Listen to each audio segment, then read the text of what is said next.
If you live near a short line railroad, chances are that railroad has a locomotive that's well known to rail fans both local and visiting alike. In the case of my local short line, the Kansas and Oklahoma Railroad, there are several locomotives that local rail fans find awesome. However, unlike most locomotives that the K&O has, one of them sticks out to both local rail fans and visiting rail fans. Before I tell you what it is, I would just like to point out that that line took 18 tries. Anyways, the locomotive in question is WAMX 4246, a former Southern Pacific SD40’s still wearing its SP paint. If you've followed the channel for literally any amount of time, you've probably seen at least one video of this thing. If you were to ask a rail fan who didn't live in Kansas what they knew about the Kansas and Oklahoma Railroad, chances are they would mention this locomotive. Despite how crusty its SP paint is, this thing has become an ugly duckling of sorts, and we love it, despite the fact that it's pretty much unrecognizable. One unique thing to note about 4246 is that it's almost always paired with 4245. Something you may notice about 4245 is that it's not in Southern Pacific paint. That's because in 2021, both 4245 and 4246 were sent to the South Kansas and Oklahoma Railroad shops in Cherryvale, Kansas to be repainted. However, due to a series of circumstances that nobody is still too sure about, only 4245 was repainted. Since the original intention was to repaint both units out of Southern Pacific paint, the writing has been on the wall for 4246 ever since. However, from what I've heard, it was never a priority because paint does not make money, which is fairly evident in that 4246 is one of the best pullers for the railroad, while 4245 is one of the worst. However, even from a rail fan standpoint, I can't deny that this thing has a horrible looking paint job.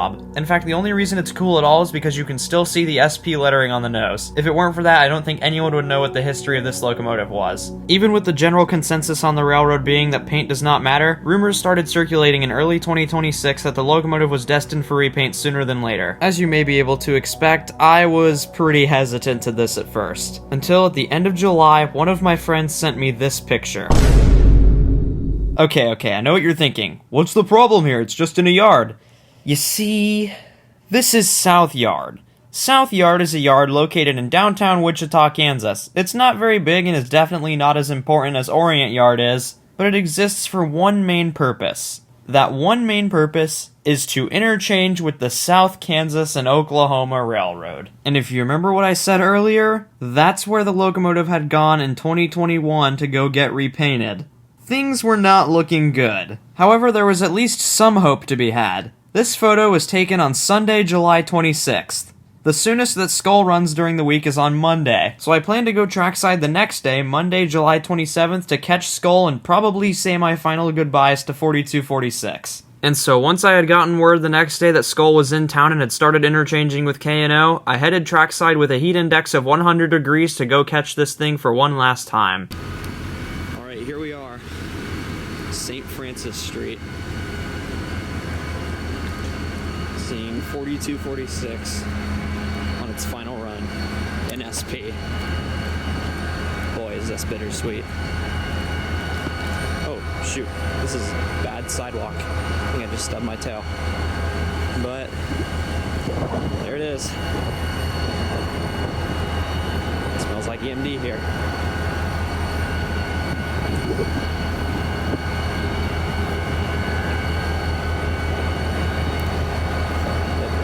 Gonna be very sad to see this thing. Probably in Watco corporate, but time will tell.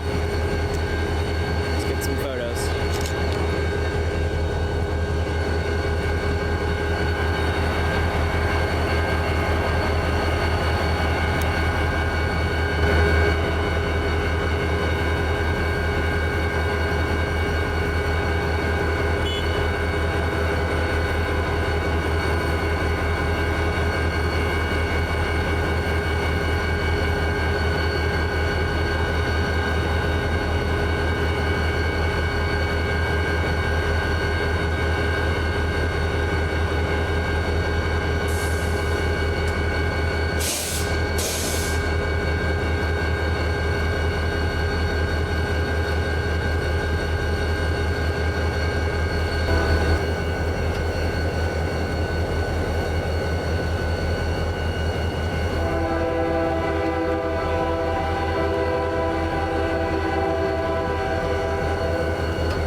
Once I had gotten all those close-up shots at St. Francis Street, I headed to South Junction to get the final run-by of 4246 as the train headed back to Winfield. It took about another half hour of switching and standing in the heat before anything else happened, and the thing that happened wasn't even the train leaving. It was the passing of an eastbound BNSF tanker train. BNSF trains that aren't locals can be kinda hard to come by in Wichita sometimes, so this was a pleasant surprise.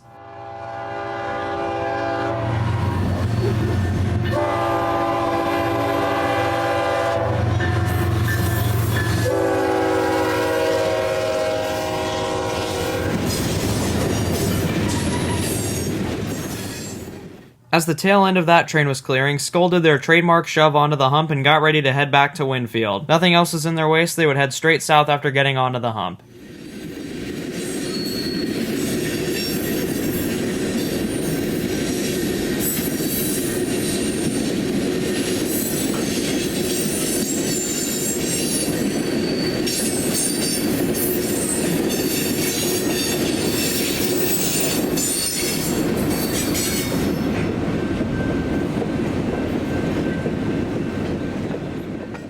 Now we get to the really sad part of the video. Here's 4246 passing my camera as 302 goes onto the hump.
And once the conductor was back to the head end and the air was set throughout the train, they left Wichita and headed back down the BNSF to Winfield. If nothing else, I'm glad that I've gotten to witness the entirety of 4246's time on the K&O and SP paint. In fact, I was there when it first got here back in 2017 when it was still owned by NREX. I'm glad that I was able to make it out to document 4246's final time being on the K&O and Southern Pacific paint. Anyways, here's the clip.